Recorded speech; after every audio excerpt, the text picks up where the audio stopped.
नमस्कार बच्चों, मैं Reshma Yadav Brijlal general DV school से। आज हम 11वीं कक्षा की पुस्तक आरोह भाग 1 का पाठ करेंगे रजनी, जिसकी लेखिका है मनु भंडारी। मनु भंडारी का नाम महेंद्र कुमारी है। इनका जन्म 1931 ईस्वी में हुआ और वे एक प्रसिद्ध लेखिका भी हैं। रजनी एक टीवी धारावाहिक के रूप में 9वें दशक में बहुत लोकप्रिय हुआ था। इसके निर्देशक वासु चटर्जी थे। उसमें किसी न किसी समस्या की ओर एक स्त्री का जुझारू संघर्ष अभिव्यक्त हुआ था।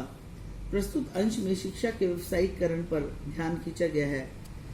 इसमें एक महिला है लीला।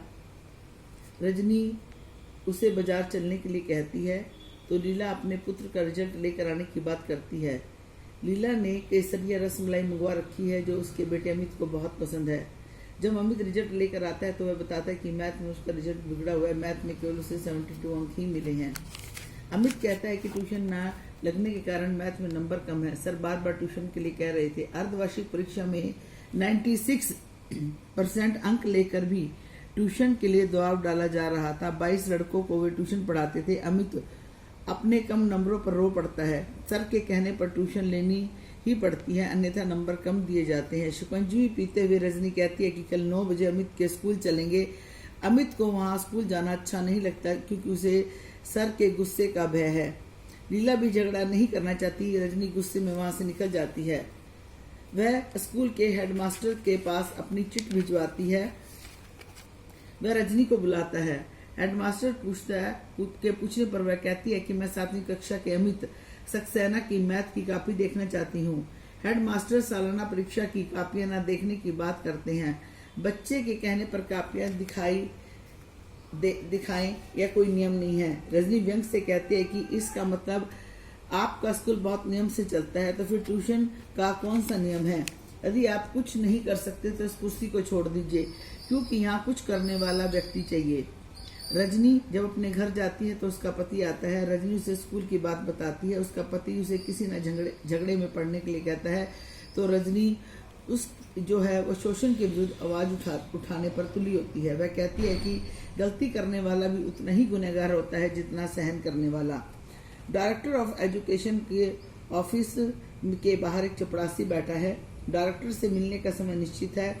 रजनी तथा अन्य लोग उससे मिलने की प्रतीक्षा में बैठे हैं, पर डायरेक्टर बिजी होने के कारण सबका समय बर्बाद करता है। जब एक व्यक्ति चपरासी को 5 रुपए रिश्वत देकर तुरंत अंदर चला जाता है, तब रजनी भी कमरे में जबरदस्ती घुस जाती है और डायरेक्टर को बुरा भला कहती है। वह जानना चाहती है कि बोर्ड जिन स्कूलों को 90% ग्रांट देता है उन पर अपने नियम भी लागू करता है या नहीं। निर्देशक महोदय अपने 10 तरह के काम गिनवा देते हैं। ट्यूशन की बात को वे गंभीरता से नहीं लेते। उनके विचार से कमजोर बच्चा ट्यूशन पढ़ता ही है, वह चाहे जिससे ट्यूशन पढ़ ले। उनके अनुसार ट्यूशन के दबाव की स्थिति में हेडमास्टर स्टाफ को एक्शन लेना चाहिए। रजनी एक अखबार के दफ्तर में पहुंचती है। वह संपादक के सहयोग से अपने आंदोलन में उसकी मदद मांगती है। फिर वह रजनी 25 तारीख को एक मीटिंग का आयोजन करती है। उन्हें सूचना देने का काम भी अखबार को ही दे देती है। एक स्थान पर लोग एकत्रित होते हैं, कपड़े का बैनर लगाते हैं। रजनी सभी को संबोधित करते हुए कहती है कि बहनों और भाइयों, इतनी बड़ी संख्या में आपकी उपस्थिति और जोश ही बता रहे हैं कि हम हमारी मंजिल से दूर नहीं हैं। इन 2 महीनों में लोगों से मिलने पर इस समस्या का कई पहलू हमारे सामने आए हैं। कुछ अभी आप लोगों ने भी सुने। यह भी सामने आया है कि बहुत से बच्चों के लिए ट्यूशन जरूरी भी है। माएँ इस लायक नहीं होती कि वे अपने बच्चों को पढ़ा सके। पिता जैसे वे घर के और किसी काम में जरा सी भी मदद नहीं करते, बच्चों को नहीं पढ़ाते। तब कमजोर बच्चों के लिए ट्यूशन जरूरी भी हो जाती है। बड़ा अच्छा लगा जब टीचर्स की ओर से भी एक प्रतिनिधि ने आकर बताया कि कई प्राइवेट स्कूलों में तो उन्हें इतनी कम तनख्वाह मिलती है कि ट्यूशन ना करें तो उनका गुजारा ही ना हो। कई जगह तो ऐसा है कि कम तनख्वाह देकर ज्यादा पर दस्तखत करवा लिए जाते हैं। ऐसे टीचर से मेरा अनुरोध है कि वे संगठित होकर एक आंदोलन चलाएं और इस अन्याय का पर्दाफाश करें। इसलिए अब हम अपनी समस्या से जुड़ी सारी बातों को नजर में रखते हुए बोर्ड के सामने यह प्रस्ताव रखेंगे कि एक ऐसा नियम बने कि कोई भी टीचर अपने ही स्कूल के छात्रों का ट्यूशन ना कर सके। ऐसी स्थिति में बच्चों के साथ जोर जबरदस्ती करने, उनके नंबर काटने की जो गंदी हरकत है वह अपने आप बंद हो जाएगी। साथ ही यह भी हो कि नियम तोड़ने वाले टीचर के विरुद्ध सख्त से सख्त कार्रवाई हो। चारों तरफ तालियों की जो गूंज है वो होने लगती है। बच्चों, तो ये था इस कहानी का सार। अब पाठ से जो अभ्यास के प्रश्न है वो ये है कि रजनी ने अमित के मुद्दे को गंभीरता से लिया। क्यों लिया? क्योंकि वह अन्याय के विरुद्ध आवाज उठाना चाहती थी। दूसरा क्वेश्चन, जब किसी का बच्चा कमजोर होता है तब उसके लिए माँ बाप ट्यूशन लगवाते हैं। अगर लगे कि कोई टीचर लूट रहा है तो वह उस टीचर से ट्यूशन ना लें, किसी और के पास चले जाएं।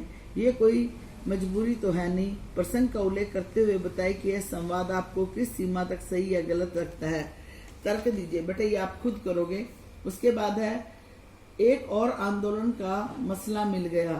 फुसफुसाहट कही गई। यह बात जो है किसने किस प्रसंग में कही? यह बात रजनी का पति हाल में बैठकर रजनी का भाषण सुनते समय धीरे से कहता है। रजनी टीचर्स से अपने हित के लिए संगठित होकर आंदोलन चलाने को कहती है। किसके कहने वाले की किस मानसिकता का पता चलता है? इससे कहने वाले की इस मानसिकता का पता चलता है कि वे ईश्वर द्वारा चलाए गए आंदोलनों को बहुत हल्के रूप में लेते हैं। रजनी धारावाहिक की एक कड़ी की मुख्य समस्या क्या है? क्या होता है अगर अमित का पर्चा सचमुच खराब होता?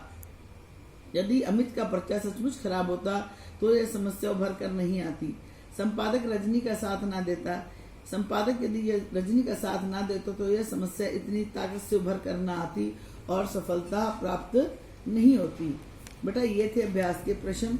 बेटा और आपने इस पाठ को बड़े ध्यान से पढ़ना है और इसमें जितने भी अतिरिक्त प्रश्न मिलते हैं उन्हें भी आपने अपनी फेयर नोटबुक पर अभ्यास के क्वेश्चन तो आपने करने ही है और अतिरिक्त जो प्रश्न है वो एक बार पढ़ने हैं। धन्यवाद।